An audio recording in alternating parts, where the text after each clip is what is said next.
Actually, okay, wait, let me start this over again. Good grief. Good question. Okay. Trying to figure out my posture. You're good. What if I get the giggles? That's great. Okay, so what's my name? So I'm Erin Ninehouser. I live in Ambridge with my husband Dave and our 4 cats.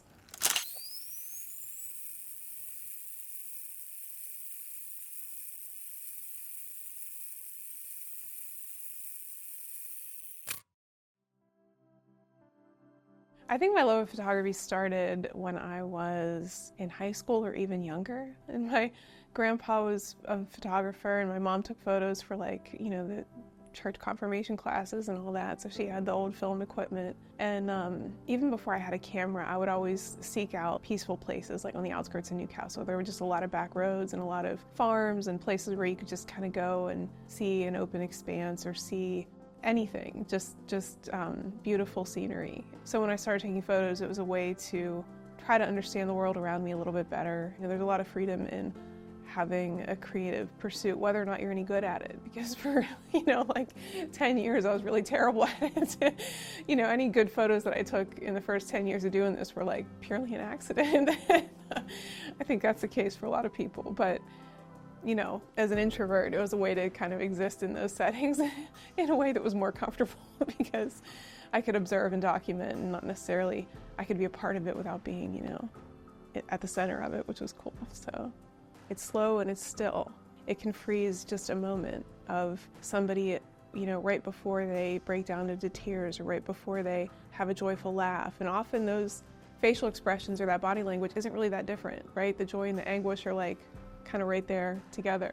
For me, it's more reflective because you can stop and think about that person and their experience at that particular moment without being overwhelmed by the entirety of the story or moving on to the next piece. It just kind of allows you to slow down and think about something in a way that you never have before or to see something in a way that you haven't before. And so photography, is a way to do that, to offer that experience to people, to do it, to slow down and to observe and notice and wait for those decisive moments and learn to appreciate just, how stories come out of people kind of visually. Apparently, I like to eliminate all possible free time because I have my full-time job, which I really see more as a mission, is working with the Sisters of St. Joseph in Baden. In their communications office, I get to write stories about their work and do videos and take photos and a lot of the same stuff. And there's a lot of overlap with RiverWise. So that's my main job, and my photography business is called Rustbelt Mayberry. Mayberry is the fictional town in the Andy Griffith Show.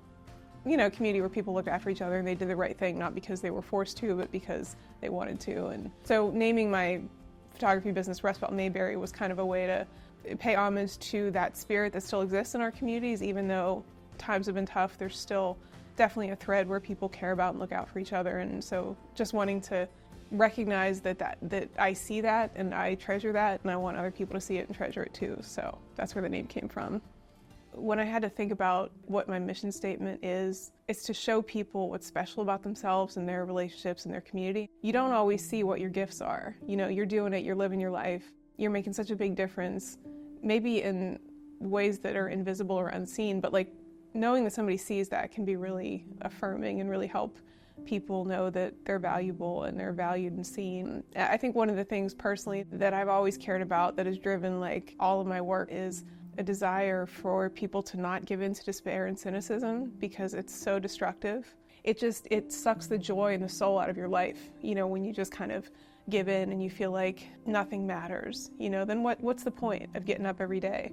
I have known a lot of people, and I've gone through periods myself where you feel that kind of heartache. Whatever I can do to inoculate people against that and to help people who are stuck in it be pulled out of it on some level, I feel like that's what I am called to do. And so, canvassing, when you knock on somebody's door, you have 10 seconds to make a connection, or else that's it, and you're moving on to the next door. And so being able to figure out how to tell my own personal story of why I cared enough to be out there, and seeing how that could cut through cynicism and misinformation and unhelpful scapegoating kind of narratives that are in people's heads. You could really, in a visceral way, you could feel how much a story affected somebody. I mean, that's really where it's at in terms of helping people cut through ways of thinking that would keep them in various kinds of suffering?